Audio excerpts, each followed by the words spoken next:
What's up, guys? My name is Aaron Bailey. This is gonna be my review on the movie Wicked.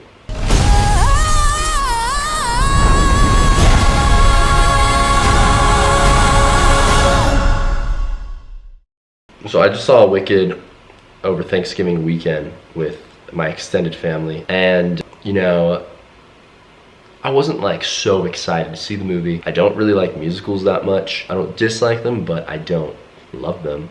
But anyway, I watched the movie. I had no expectations, but I gotta say, I was very pleasantly surprised with the movie. It was good. I know it's not a Disney movie, but I think I thought it would be like really like Disney-like, and how they're just kind of like remaking everything, and you know. But dude, it was actually a good piece of film. I'm gonna tell you why. In this video, I am going to be breaking down Wicked into the 6 main areas of film. In my opinion, these are the 6 main areas of film as a piece of art. These areas are the story, the acting and performance, the cinematography, production design / mise-en-scene, the music and sound design, and the editing and visual effects. And after all that, I am going to give you a rating on this movie on a scale from 0 to 100, 100 being like a perfect movie, and 0 being like a bad film.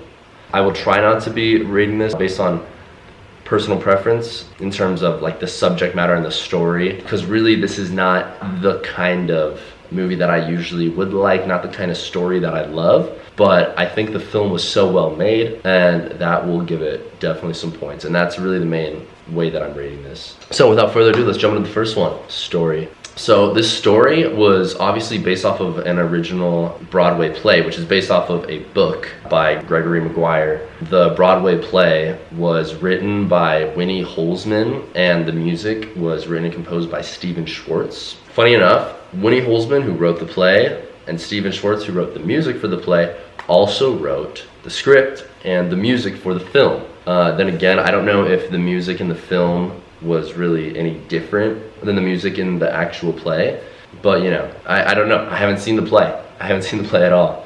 The story, it's not the best story, but long story short, this is just part 1 of a 2-part story. I didn't know that it was a part 1 until seeing the title of the film when it says Wicked, part 1. So I didn't know this going into the movie.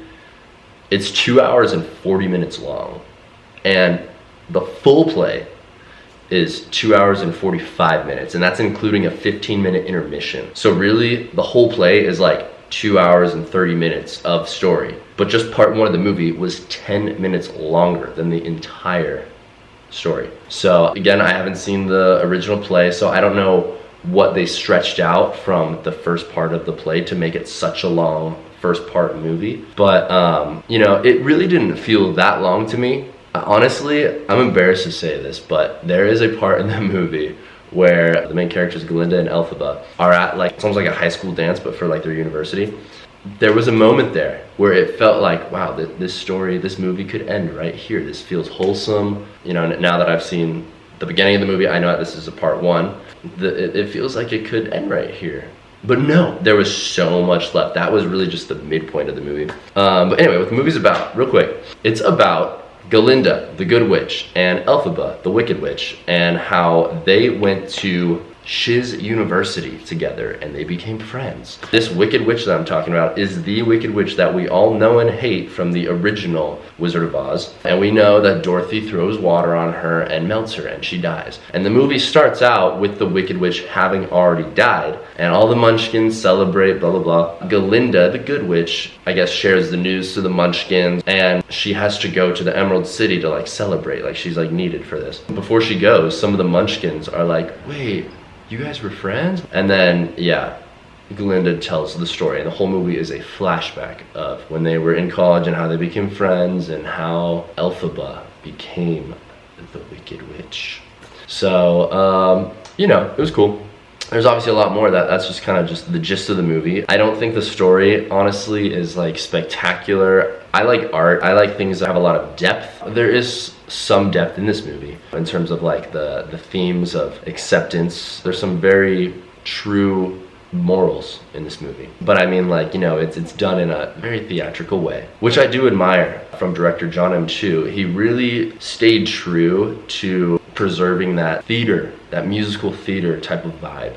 I don't know if vibe is the best word, but he really made you feel like, yeah, this is a Broadway musical. And I think part of the reason this film was successful is because it is really open for like a wide general audience. Even though it is kind of niche, if you look at the category, it's musical, which I wouldn't say are the most popular film, but it is the kind of film that is appropriate for all ages, so therefore it has a larger audience by default. And it is something you can watch with your family, and I did watch with my family, and it was nice to watch with the family. But yeah, the story is just like, it's not the most depth, you know, it is made for kids as well, but it is a great movie. I gotta say, it's a great movie. The story is simple, not super complex, although there is, I would say, like layer of complexity. It is very well executed. It's very well executed. Not the best story, but very, very well made film. Which leads me to some of the acting. So Ariana Grande plays Galinda, and Cynthia Erivo plays Elphaba. Honestly, I didn't know who Cynthia Erivo was before watching this movie,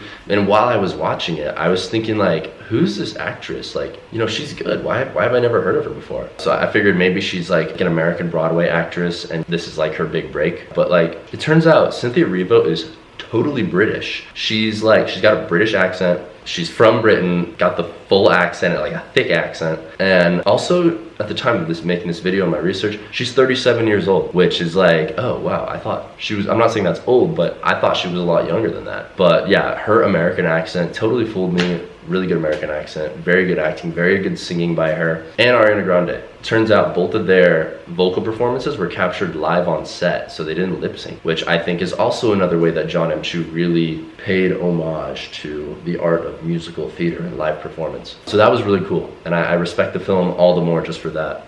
Yeah, so a lot of the adults in my family were really surprised with Ariana Grande's ability to act and her comedic timing. They knew her as a pop star before, so I guess they anticipated that she could sing well, but they were so surprised with her acting. But I honestly wasn't. I'm not saying her acting was bad. I think her acting was also good. Like, she executed very well. I don't think it was the most challenging role for her, because anyone from my generation knows that she was an actress before she was a pop star. She was on two Nickelodeon shows where she played the same character actually on both shows. She was on Victorious and Sam and Cat, and she played the character Cat Valentine. And that character honestly is not dissimilar to Galinda. I'm not saying they're the same character, but that kind of like ditziness and kind of naiveness is there. And also just being a comic relief type of character, that's very much there. And that kind of like cuteness to the character. So I just don't think the role for Galinda was super out of the blue for Ariana Grande. It's not like she was totally unfamiliar with playing a character like this, because she did it for years. And yeah, her singing was great. I remember like being in the theater, hearing Cynthia Erivo and Ariana Grande singing in unison, and I was thinking like, wow, they're very tight. Like they sound good together. But you know, they're professional singers. So yeah, acting was cool. Yeah, good performance by both of them, especially Cynthia Erivo. American accent totally fooled me. Yeah, it was just wow. And the singing, I think honestly Cynthia Erivo might have been a little bit better at singing than Ariana Grande. But Ariana Grande, I think, was a little more fun to watch in the movie. That's another thing too. In the story, I haven't seen the full story of Wicked, like the play, but you know, so I'd imagine the main character is obviously Elphaba in the full musical, in the full, you know, two-part play or whatever, however many acts are in the play. But if I'm looking at Wicked Part 1 as an individual film, I would say the main character is actually Galinda, because I think she has the most transformative journey as a character. Amongst all the other characters, I think she changes the most. And I'll tell you why. Her character is very flawed. She's very conceited. She just cares about how people think about her. Like, she wants to be good, but it's only in the interest of how others will perceive her. She cares a lot and puts a lot of weight on what other people think of her. She's also spoiled. She always gets what she wants. She's very popular, and she's kind of arrogant. She's not an evil person.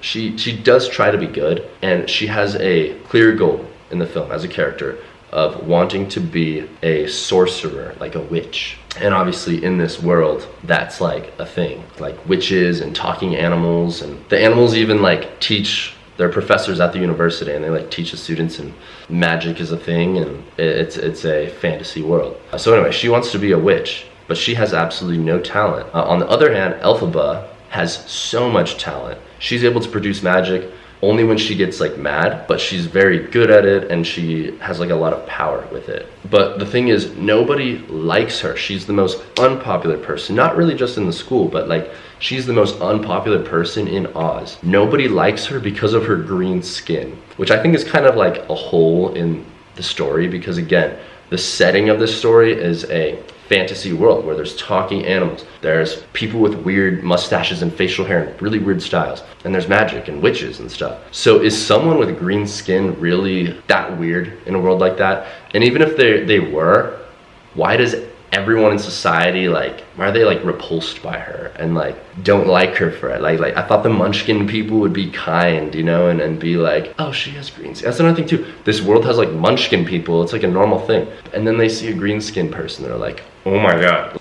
Like I would think that they'd be more accepting, you know. If there's talking animals, you should be accepting if there's someone with green skin. So nobody likes Elphaba. And that also is kind of one of the major questions in the movie. And I think it's the question at the very beginning of the movie is like, are people born wicked or is wickedness thrust upon them? And I think clearly the thesis of this film, and yeah, the thesis of this film is like, yeah, totally. It totally is. It really does portray Elphaba the Wicked Witch as a good person, which I was surprised by because, again, I didn't know anything about what this movie or story would be like. So I was surprised, like, oh, it actually really painted the likeness of the Wicked Witch to be like someone that's good. Totally different perspective from the Wizard of Oz, because the Wicked Witch, she wasn't born wicked. She was born green. She was born different. She also kind of like has some self-hatred because her mother died and she, for some reason, like thinks it's her fault. Yeah, I don't know. I think like it was like because she was born green, when her mom was pregnant with like another child, the mother like drank something so that she wouldn't have a green kid. So her kid was unfortunately like disabled. I don't know if that's the right word, but she was born with some physical defects. So then the mother died, and Elphaba blames it on her because she was born with green skin. It's like, yo, come on, don't you know, like anyone should know that is not their fault, that they were born that way. I think it's the mom's fault too, because again, this is a part one movie, so not all our questions are answered by the end of the film. I hope that the questions that are posed in the first one are answered at the end of the second one. But like, one of the questions I have is like, who exactly is Elphaba's father? Because she does have a father who totally hates her, but it kind of, at the beginning of the movie, it kind of shows like, I think like the conception of Elphaba, and like when her mother's home alone, like some man shows up, like a kind of shadowy figure. We don't get to see his face, but we hear his voice. And it totally sounds like Jeff Goldblum, who plays the wizard in this movie, the Wizard of Oz in Wicked. So I think Jeff Goldblum's her dad, and he also he's in this film, he's like painted out as a evil kind of person, like a wicked person. So maybe she gets her wickedness from the fraud, who also has no magic ability. Enough about the acting performance, which is great. Jeff Goldblum's in it. His acting is pretty good. It's good. It's not like, I come to see the acting for a movie. It's just like the story, but this is the good part now. The cinematography honestly was great. The spectacle of this movie was great. Again, I think the most important of the 6 areas of film is story, and I don't think this film had the strongest story, but the cinematography and spectacle really was great. The visuals were great. I saw it at IMAX theater, which I think is the way it was meant to be seen. The cinematography was just great. It was natural, and there was a lot of dance numbers because there's a lot of songs. There's a lot of camera movement, and it's very dynamic. It's also very appropriate and lively for this type of movie, this type of story, a cinematic musical. But yeah, the cinematographer is Alice Brooks. I haven't heard of her, but it turns out she met John M. Chu, the director, at USC, and her cinematography really is great in this movie. In terms of production design and mise-en-scene, I think this is the biggest strength of this movie. Like, amazing. It really is amazing. You would think that today in 2024, so much of a film like this would be CGI, but no. Actually, a lot of it is practical effects. And when I was watching the movie, I didn't realize they were practical effects. I think I assumed they were CGI. But so many, like the production design was just absolutely insane. The head production designer was Nathan Crowley. He's like a 6-time Oscar-nominated or Oscar-winning production designer. And he said these were the biggest sets he's ever made for any film. It took 20 weeks to build the sets just for Shiz University. The sets are practical and they're designed to connect in certain ways and move in certain ways. And that's very similar to what happens on stage in a play or in Broadway. It's like the set pieces are practical. People construct them and assemble them in very unique ways that are made specifically for the choreography of the actors, for the actors to interact with them certain ways, and it's just all very niche and individualized set pieces that you get in theater and also that you get in this film. So that's just another way that John M. Chu kind of maintained the art of musical theater in this film, was with these really interactive set pieces and props. One of my favorite props was in like the library dance number sequence, where there's like these like spinning bookshelves. They're like wheels kind of bookshelves. It's really cool. It kind of reminds me of like what you would see like in a Cirque du Soleil show, but it was like super cool and just fun. But also, yeah, there's like a really brief scene that I don't even remember that well. It must have been a very brief scene in like Munchkinland, where some munchkins are running through a massive field of tulips, and those tulips were all physically planted. They physically planted over 9 million tulips in the countryside of London. That's another thing I found interesting too. This Hollywood film was not made in Hollywood. It wasn't even shot in California. It was shot in London and on the outskirts of London. But anyway, they planted 9 million tulips. It's like, wow, that's a lot. And then they reused the tulip heads. After they got their shots that they needed of this tulip field, that must have taken a really long time to plant, they reused the heads of the tulips as roof decorations on the houses in Munchkinland, which I think is a really economical way to like kind of recycle your props and decorations instead of just buy like new flowers. That also is a pretty cool way of trying to not spend too much when you have a limited budget. They did have a huge production budget of like $150 million, but still, you don't want to go over budget if possible. So I thought that was a pretty cool trick. Also, they built a bunch of like miniatures to figure out how the sets would come apart and plan things out so that they could kind of just present to the art department or present to the production design team, the other production designers, how the sets would, you know, interact with each other and move. And this means they definitely made a miniature for how they wanted the Emerald City to look. And there is a scene in the movie where Jeff Goldblum, the wizard, is showing Elphaba and Galinda how he wants to make a brick road leading to the Emerald City from no matter where you are in Oz, but he doesn't know what color to make the bricks. And when he shows them this, he shows them like a miniature of the city.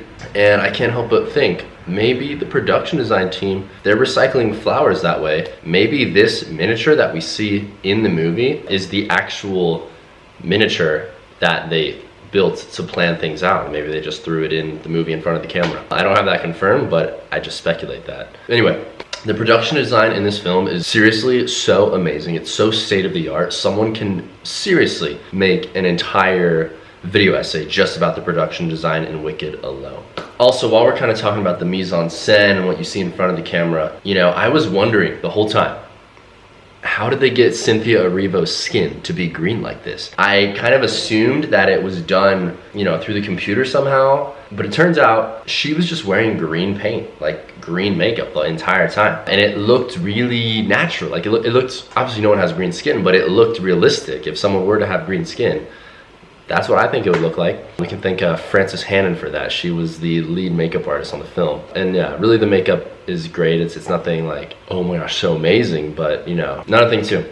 I do think that Cynthia Erivo having green makeup covering, you know, her entire face and her hands definitely like impacted how the costume designers selected her wardrobe. I feel like in most scenes, she is wearing very full body covering outfits. I feel like she always wears this like kind of like tight black dress. It's long sleeve and it even is like kind of turtleneck. So really when she's wearing this outfit, the makeup team only has to worry about her face and her hands. And she is wearing that for most of the film. But there are a couple scenes like when she's in her dorm room where she's in her night clothes. You can see like on her chest and like her entire arms are green. Just fun little makeup stuff, I guess. Okay, so the music and sound for this film, dude, like, yeah, it's a musical. It's not my type of music. I don't necessarily love that super Broadway, happy sounding, you know, music. And I still don't love like the songs. Like I won't be driving around listening to the soundtrack of this film. But the singing really was great. I was never bored by it. I didn't think any of it was ridiculous. And the sound design is obviously huge for this. And I really recommend seeing it in theaters, because if you're watching it in a theater with surround sound, that is how this film is meant to be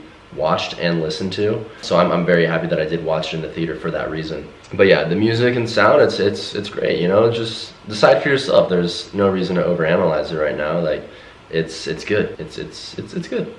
But anyway, the editing.